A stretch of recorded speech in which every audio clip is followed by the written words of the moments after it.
Olá, amigos do Carioca 1 e do Carioca 2. Que bom vê-los novamente. Estamos aqui para conversar sobre mais uma aula. E essa aula é uma aula especial. O tema da aula é pandemias e vacinas. As pandemias, elas às vezes se misturam com outros termos. As pessoas não sabem diferenciar muito bem pandemia, endemia, não sabem diferenciar o que é um surto, não sabe diferenciar o que é uma coisa e o que é a outra. E para esclarecer a gente dessa confusão toda e dar uma visão legal sobre a geografia, é ele, o grande Fabiano. Bom, então, no começo de março, a OMS alertou o mundo que a Covid-19 havia atingido o estágio de pandemia, né? O mundo inteiro ficou sabendo que agora tratava-se de uma pandemia. Mas o que mudou? O que significa isso? A gente passou a ter que se preocupar mais?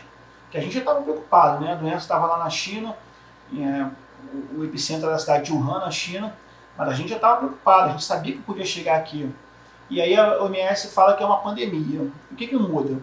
Bom, uma pandemia, quando uma doença atinge o estágio de pandemia, significa que ela se alastrou por vários lugares diferentes do mundo, em vários países. O que acontece com a Covid-19. Ela começa lá na cidade de Wuhan, na China, mas a gente começa a ouvir falar que outros países da Ásia também têm casos de Covid-19, países da Europa, até que chega aos países do continente americano e aqui no Brasil, que hoje é um dos países que registra mais casos da doença.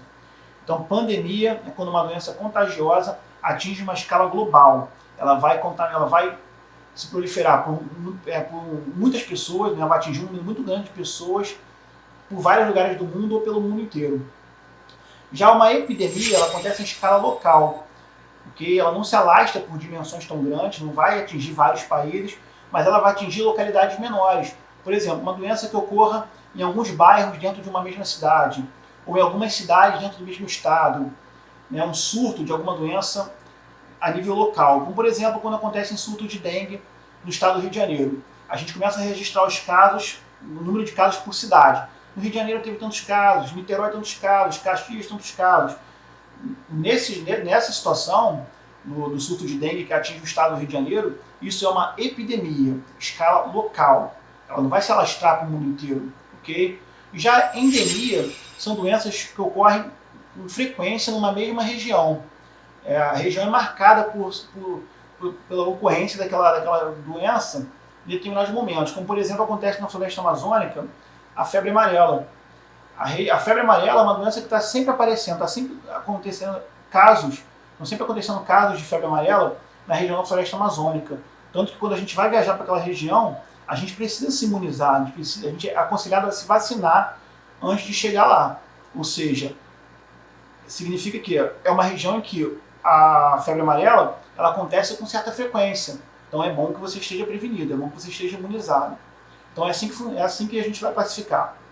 Pandemia, uma doença contagiosa que se espalha por uma dimensão muito grande, em escala global, ou seja, ocorre em vários países do mundo, um número muito grande de pessoas infectadas.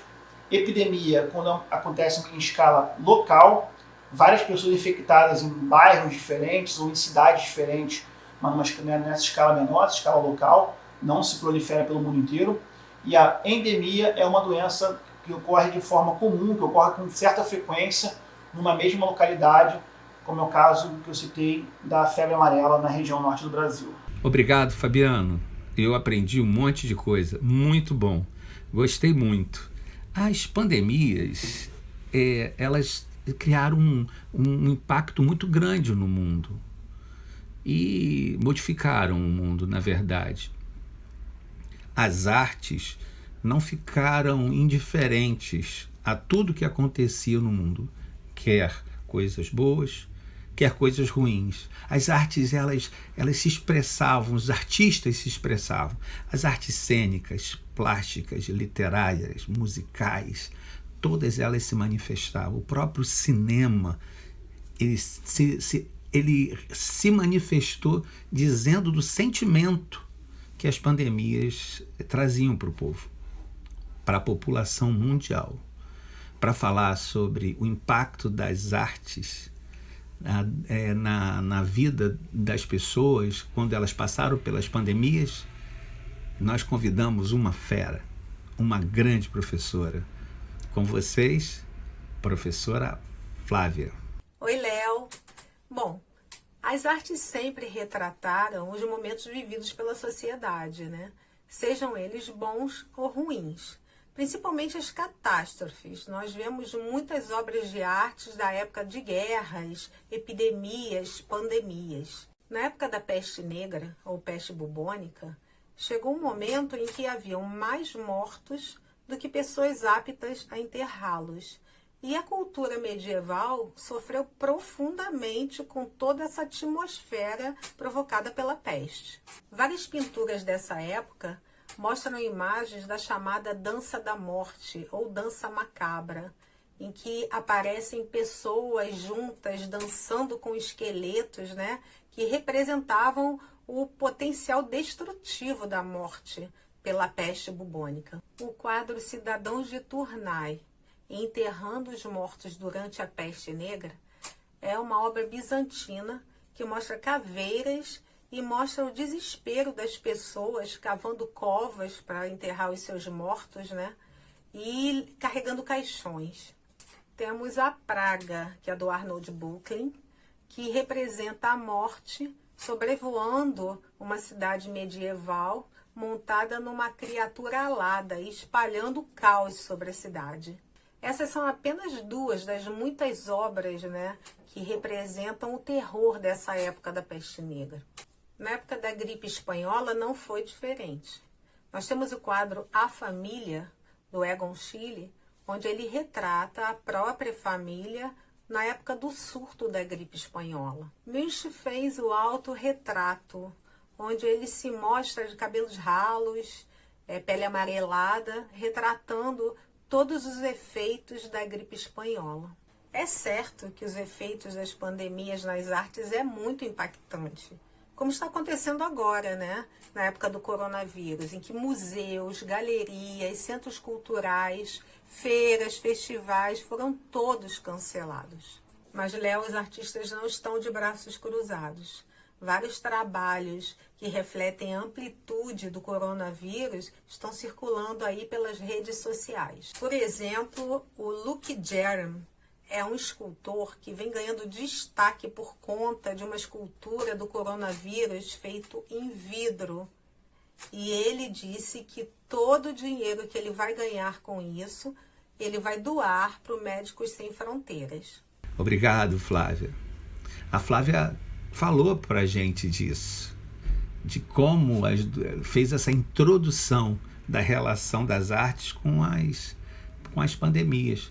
Mas para falar melhor sobre peste negra, eu vou chamar a diretora da escola, que é professora de história. O nome dela é Ângela. A Ângela vai falar sobre a peste negra. Vou só te fazer um spoiler rápido. A peste negra era transmitida pela pulga do rato. Havia uma bactéria que criava umas bolhas, eles chamavam de bulbões. A Ângela vai contar isso. Mas muita gente morreu, especialmente na Europa. Muita gente morreu com a peste negra.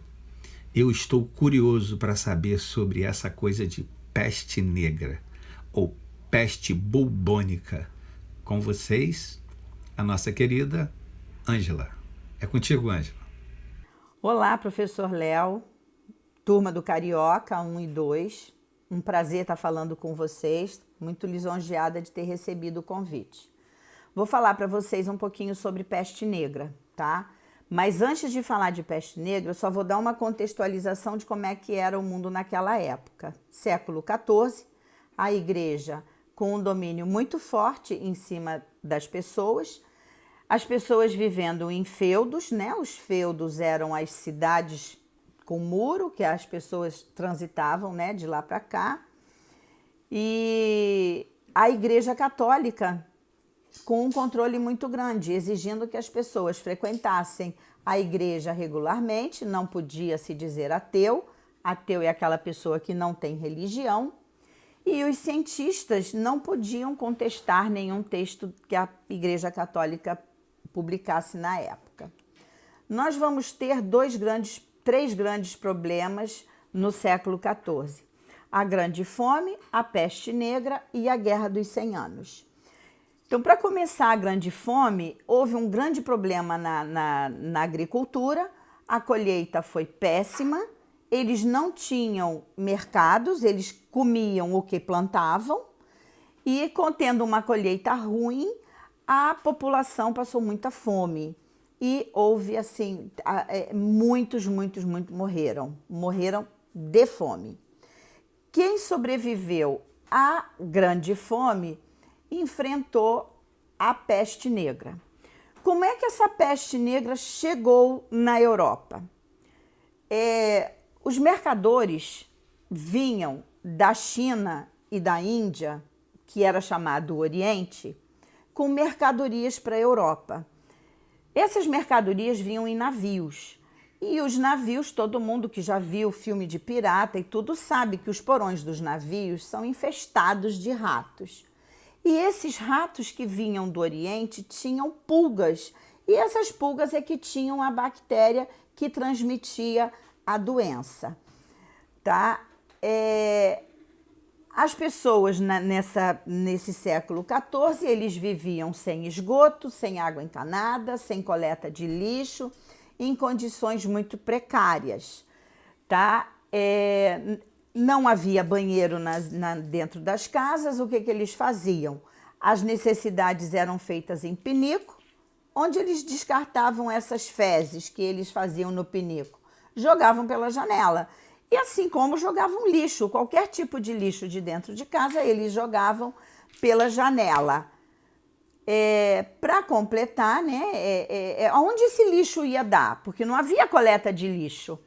Então, eles tinham porcos em casa e vagando pelas cidades, e esses porcos iam comendo esse lixo que estava na rua, tá? E é óbvio que lixo na rua atrai rato. Então, os ratos eram atraídos pelos lixos, e não se esqueçam que os ratos estavam com o piolho, a pulga contaminada, né? Aí, a peste negra foi a maior pandemia que o mundo já viu em toda a história da humanidade. Atingiu parte da Rússia e da China também. E o que é uma pandemia, né? A pandemia é uma proliferação generalizada de uma doença altamente contagiosa. Entre os anos de 1343 e 1353 foi quando houve o boom maior da peste negra, sendo que o auge, né, foi de 1347 a 1350. Foram 3 anos com o auge da pandemia, onde estima-se que tenha morrido de 30 a 50 milhões de pessoas. Porque naquela época não existiam, né, as estatísticas que a gente tem hoje de controle de população. Como é que acontecia essa peste negra, né? Eram bubões, tipo uma bolha que dava na pele das pessoas. Estas bolhas, elas iam inchando e podiam chegar ao tamanho de um ovo ou de uma laranja. E elas cresciam e acabavam arrebentando, e aí ficavam aquelas feridas aparentes pelo corpo, altamente contagiosas. Ainda tinha outra característica, que eram manchas pretas, né, pelo corpo das pessoas. Por que essas manchas pretas? Eram os órgãos internos que se derretiam e viravam feridas internas. Então, vocês imaginam, as pessoas levavam de 3 a 5 dias para morrer, mas eram 3 a 5 dias de um sofrimento horrível, né? Porque além dessas feridas, eles ainda tinham febre, dor de cabeça, um frio muito forte, enjoos, vômito, fraqueza e convulsões. A peste negra foi chamada da grande maldição do século XIV, tá? Estima-se que em cada 3 pessoas, uma morria de peste negra.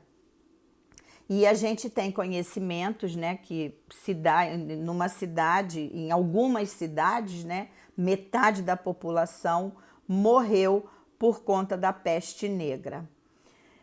É óbvio que as pessoas daquela época não tinham conhecimento do que era a peste negra, de onde vinha essa peste. Não havia, né, a tecnologia e a ciência desconheciam a existência de micro-organismos com tamanho poder de proliferação de doenças, né? Então, quais eram as explicações? Os governantes diziam, né, os governantes junto com a igreja diziam que era tudo culpa dos judeus. Os judeus envenenaram o mundo inteiro pelo simples fato de existirem, porque os judeus na época eles eram considerados a escória do mundo. Assim, nada era pior no mundo do que ser judeu. Então eles culparam os judeus pela proliferação, né, pela peste negra. A igreja dizia que era um castigo de Deus e que não havia melhor remédio do que você orar. Então vamos rezar que a peste vai acabar. Os cientistas não sabiam explicar o que era. Então eles diziam que era o alinhamento dos planetas que estava ocasionando essa peste negra. E umas outras pessoas mais sensatas, mas que também não acertaram na origem do problema, eles diziam que era tudo culpa do miasma. O que é o miasma? O miasma era um cheiro podre, de decomposição, né? de cheiro ruim, de cadáver morto, de lixo na rua, e eles diziam que esse contágio era pelo ar. Eles foram chamados os doutores da praga. Eles usavam uma roupa preta, um capuz preto e uma máscara com um nariz grande, né? E dentro desse nariz bicudo, tem imagens aí que vocês vão ver. Dentro desses bicos eles colocavam ervas aromáticas ou até mesmo perfume para disfarçar aquele cheiro horrível do miasma. Mas eles socorriam os doentes e isso não impedia de que eles também se contaminassem e também morressem, né, com o contato das pessoas. Não havia cura para a peste negra. E surgiu também nessa época uma irmandade chamada Irmandade dos Flagelantes. Flagelo, autoflagelo, eles tinham tipo um chicote em que eles se chicoteavam nas costas. E eles andavam de cidade em cidade. Só que essas chicotadas que eles se davam abriam feridas, né? E muito fáceis de contágio também. E como eles eram andarilhos, iam de cidade em cidade, aquelas feridas abertas também eram motivos de eles ficarem proliferando, levando essa doença de cidade em cidade, tá? A peste negra foi, assim, é considerada na história, né, o uso da primeira arma biológica. O que é a arma biológica? As guerras, mesmo com tanta desgraça, as guerras continuaram a existir. E eles arremessavam cadáveres da peste negra, porque eles desistiram de enterrar, não tinha mais onde enterrar, os cadáveres ficavam pelas cidades. Então eles pegavam aquela catapulta é aquela coisa assim que bota assim e pum, né? Eles jogavam os corpos das pessoas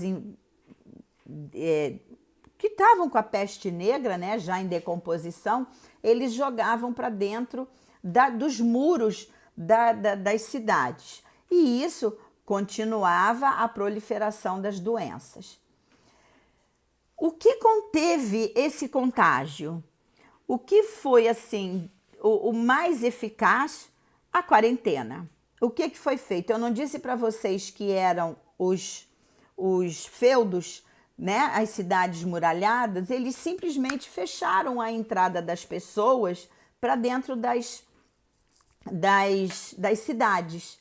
E foi o que conteve realmente o contágio da peste negra, né? Eles fecharam os portões, ninguém entrava, ninguém saía, ninguém comprava mais nada, e isso foi o mais eficaz para conter a peste negra.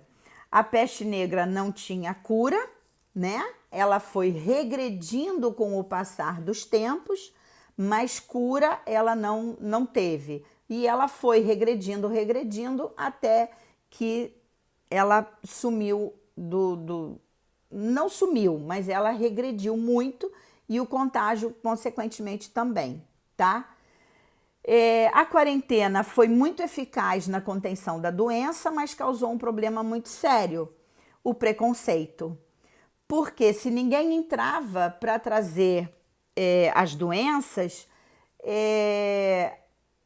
tudo que era nosso, interno, dentro dos nossos muros, era o melhor.